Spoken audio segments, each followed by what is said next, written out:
Le village de Lag est en guerre constante contre les demi-humains répandus à travers ce monde. Un des soldats, Kai, s'allie à son ami Manso pour abattre l'un des monstres gorilles, mais même le pouvoir de l'amitié ne suffit pas à l'aider, car les compétences de combat de Kai sont absolument nulles. Maintenant, Kai est coincé, et il serait certainement mort ici, mais à la dernière seconde, le gorille est tué par Aura. Il a été désigné comme gardien du village et béni par le dieu de la terre, et à ce titre, il est le soldat le plus puissant de tous. Il est capable d'abattre les singes les uns après les autres sans effort, jusqu'à ce qu'il se retrouve finalement face au gardien gorille. C'est le gorille le plus puissant, donc si vous pensez que le vaincre serait un défi pour Aura, mais il parvient tout de même à le couper en deux en quelques secondes. Maintenant que tous les gorilles ont été vaincus, les soldats commencent à découper les corps des gorilles, et l'un des soldats remet à Aura une boule qui a une forme étrangement similaire à des noix de gorille. Aura boit le liquide à l'intérieur sans hésiter, et après avoir fait cela, il commence à briller d'une aura rouge. Heureusement, ces choses ne sont pas de vraies noix de gorille, ce sont des objets appelés pierres divines. Boire le liquide à l'intérieur est connu pour augmenter la force et le pouvoir spirituel d'une personne, donc il serait logique que tout le monde dans l'armée en boive au moins une pour devenir plus fort. Mais non, les règles stipulent qu'ils ne sont autorisés à en boire que de minuscules gouttes. Ils obtiennent tous leurs gouttes, et après avoir bu sa goutte de pierre divine, Kai sent déjà son pouvoir spirituel augmenter. Alors il demande à Manso s'il peut en avoir plus, mais malheureusement, il n'est qu'un simple soldat, donc il n'aura jamais la permission de boire une pierre divine entière. Les règles disent que presque toutes les pierres divines doivent être données à un porteur de gardien comme Aura, donc même si Aura est déjà fort, il doit devenir encore plus fort tandis que les autres soldats restent à des niveaux de puissance faibles, et personne ne voit rien de mal à ce système. Une fois que tout le monde est retourné au village, une grande célébration est organisée en l'honneur de leur victoire sur les singes. Mais même ici, la quantité de nourriture que chaque personne reçoit est déterminée par son statut, donc les personnes fortes et les enfants du chef obtiennent des tonnes de viande, tandis que les faibles comme Kai reçoivent une petite assiette de soupe variée. La soupe n'a pas vraiment mauvais goût, mais Kai aimerait aussi avoir de la bonne nourriture, mais cela n'arrivera jamais tant qu'il reste un soldat de bas niveau, alors il promet de s'entraîner et de devenir plus fort pour élever son statut. Immédiatement après le banquet, Kai sort et commence à s'entraîner aussi dur qu'il le peut, mais il est difficile pour lui de bien s'entraîner quand il n'a presque rien mangé de la journée. Il crie qu'il aimerait vraiment manger des boulettes de riz maintenant, et quelques instants plus tard, Manso apparaît et demande à Kai ce que sont les boulettes de riz. Kai dit qu'il n'est pas tout à fait sûr parce que le mot est juste apparu au hasard dans son cerveau un jour, mais il a le sentiment que les boulettes de riz seraient savoureuses. Il y a quelque chose dont Kai voulait parler, alors il montre la colline où le village enterre ses soldats tombés au combat, et cette colline en particulier est réservée à toutes les personnes qui avaient une famille. Elle est constamment visitée et entretenue par les familles des défunts, mais en revanche, la colline à côté est un véritable désastre. Elle est remplie des pierres tombales de personnes dont personne ne se souciait, donc personne ne se donne la peine de l'entretenir. Les orphelins comme lui sont destinés à être enterrés dans un endroit comme ça une fois morts, sans personne pour visiter leurs pierres tombales et sans preuve qu'ils aient jamais vécu dans le village.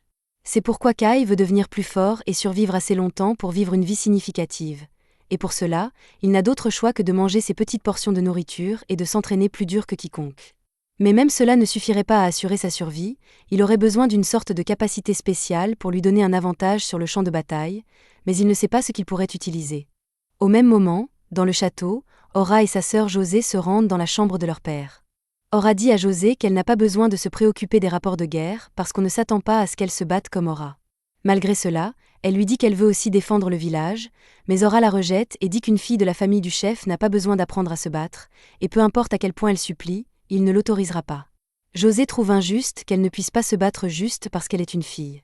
Comme pour enfoncer le clou, lorsqu'elle regarde par la fenêtre, elle voit Kai et Manso s'amuser et s'entraîner. Comme Manso est plus âgé et plus fort que Kai, il est bien meilleur en combat que lui, donc Kai ne peut pas faire grand-chose à part se défendre. Manso lui dit qu'il ne deviendra jamais plus fort s'il n'apprend pas à attaquer, alors Kai essaie d'attaquer, mais quand il le fait, il se laisse complètement ouvert, donc Manso parvient à le repousser, le faisant tomber au sol et se cogner la tête.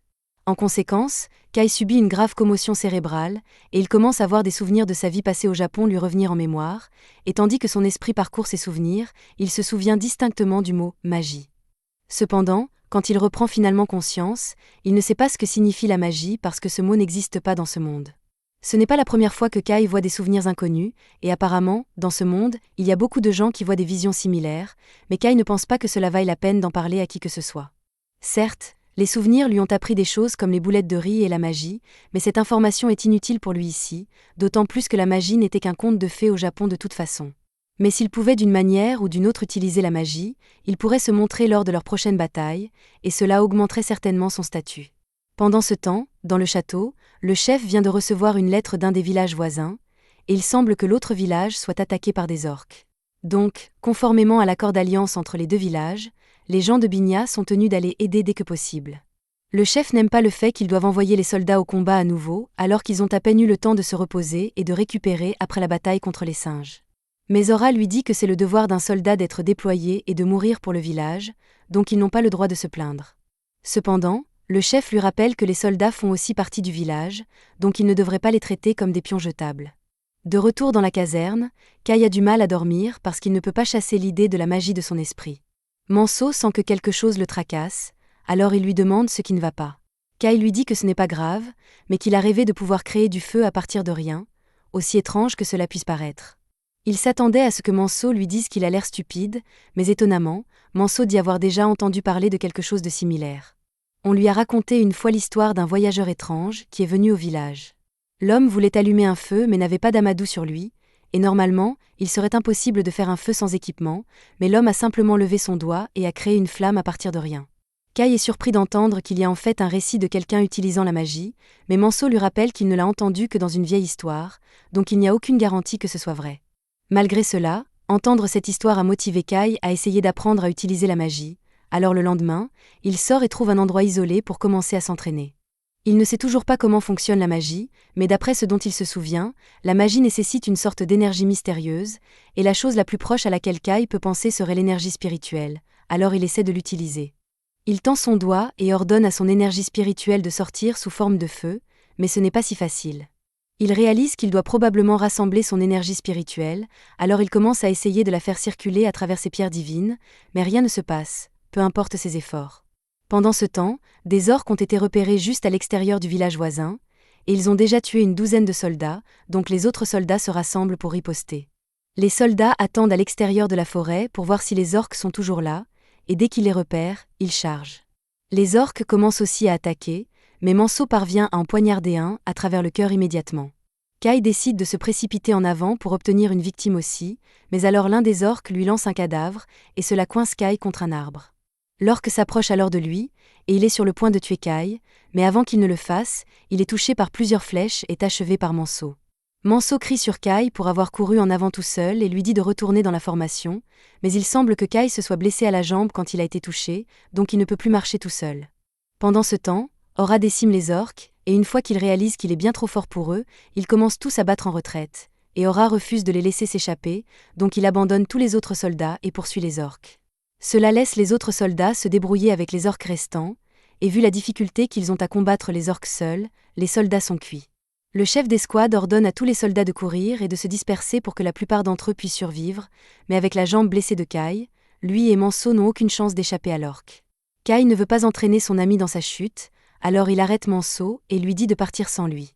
Manso ne veut pas abandonner Kai, mais il sait qu'il n'a pas le choix, alors il s'excuse et promet de visiter sa tombe. Manso s'enfuit alors dans une direction, et Kai boitille dans l'autre. Il sait qu'il est complètement surpassé, mais il refuse d'abandonner sa vie, alors quand il entend l'orque s'approcher, il essaie de lancer un sort de feu pour se défendre, mais cela ne fonctionne toujours pas.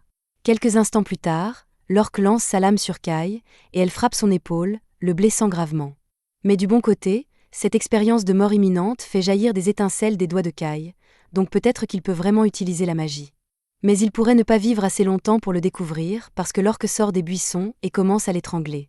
C'est alors que Kai remarque les étincelles venant de son doigt, et il réalise ce que cela signifie. Alors il pointe sa main vers le visage de l'orque, et avec toute la volonté qui lui reste, invoque des flammes pour le brûler à mort. L'orque crie de douleur, et Kai parvient à se libérer de son emprise en conséquence.